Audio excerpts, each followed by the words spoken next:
représentés ici, et notamment le cercle d'amitié française, juive et chrétienne, de Judith Glaser. Merci, ce cercle fondé à l'occasion de l'abomination de Carpentras, parce qu'effectivement, si les églises sont profanées en priorité, eh bien nous, à la Griffe, on ne tolérerait aucune profanation, non plus de synagogue ou d'ailleurs, parce que voilà, quelle est notre ligne, la ligne de l'amitié française. Je demande maintenant à Jean-Pierre Mogendre, président de Renaissance catholique, de prendre la parole. Merci Jean-Pierre, vous connaissez l'œuvre admirable de Renaissance catholique. Je suis heureux de lui donner aujourd'hui la parole. Merci mon cher Bernard de m'accueillir avec toute l'amitié fraternelle qui est la nôtre depuis longtemps. Les gesticulations provocatrices et blasphématoires de jeunes personnes aux appâts ostensiblement exhibés pourraient faire croire à M. Michu, enfin remis de ses émotions et surveillé de près par Mme Michu, qu'il n'y a plus de morale. Ce serait une grossière erreur. Les Femen ne sont en effet qu'une des forces qui cherchent à imposer à des peuples stupéfaits et abasourdis un nouvel ordre immoral, en rupture totale avec une civilisation vieille de 2 millénaires, reposant sur la conjugaison harmonieuse de la sagesse grecque, du droit romain et des traditions bibliques et évangéliques. Il s'agit d'une nouvelle religion initiatique. Avec ses dogmes, il est interdit d'interdire. Sa devise, jouir sans entrave. Ses rites, les élections, les rapports des comités théodules. Ses grands prêtres, le présentateur du journal télévisé de 20 h, les éditorialistes de la grosse presse. Ses mythes fondateurs, mai 68, le manifeste des 343 salopes.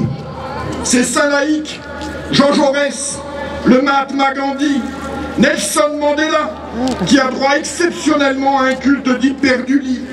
Ces mères de l'Église, Olympe de Gouges, Simone Veil, Simone de Beauvoir.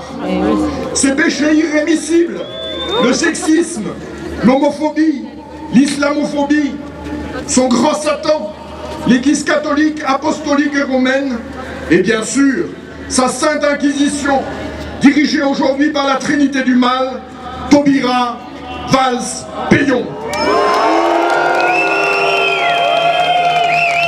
Trinité chargée de mettre hors d'état de nuire les résistants à cet ordre nouveau. Car l'essentiel est là. Toute société repose sur des valeurs. L'idéologie dominante impose désormais une nouvelle vision du monde. Un respect humain qui conduit à rougir de la vertu, de la fidélité, de la tradition, comme on rougissait autrefois de ces écarts de conduite. Les Femen, qui se présentent comme des rebelles héroïques et touchantes, selon Anne Hidalgo, ne sont en fait que des révolutionnaires en peau de lapin.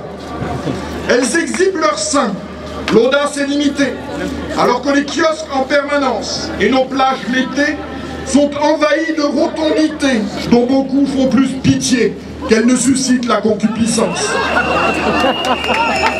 Courageuses mais pas téméraires, les Femen se travestissent en religieuses pour attaquer les catholiques de Chilitas, agressent physiquement Monseigneur Léonard, archevêque de Malines-Bruxelles, ainsi que le cardinal Rouco Varela, archevêque de Madrid, brûlent un crucifix à Berlin, tronçonnent une croix en Ukraine, profanent seins nus à Paris, la cathédrale Notre-Dame et l'église de la Madeleine, etc., etc. Leur vindicte féméline contre les religions monothéistes semble cependant s'arrêter au seuil des mosquées, comme ce fut le cas à la Grande Mosquée de Paris le 20 avril 2013, où elles brûlèrent à l'extérieur un drapeau salafiste, ce qui est quand même notablement moins dangereux que de brûler un Coran. Quant aux synagogues, elles semblent heureusement épargnées. Ces femmes sont les bouffonnes de la cour du roi François, le faux débonnaire et le vrai queutard.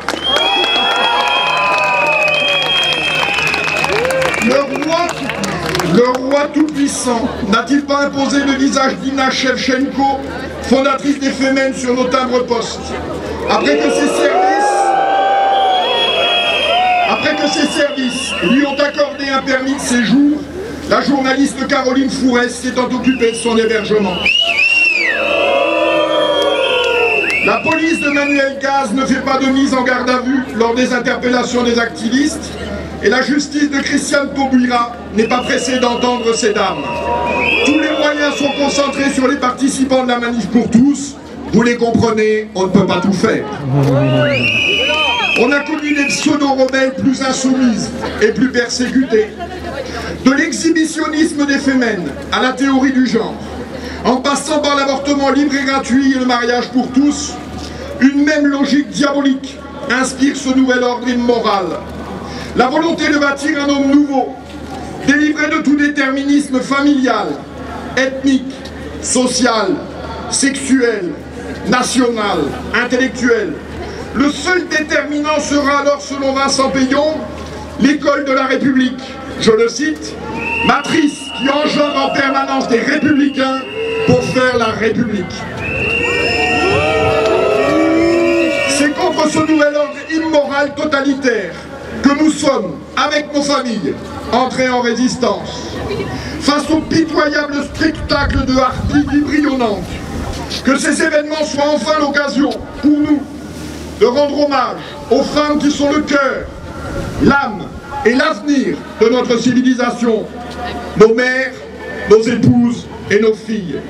Elles sont les véritables inspiratrices de notre civilisation chrétienne et les premières éducatrices de nos enfants.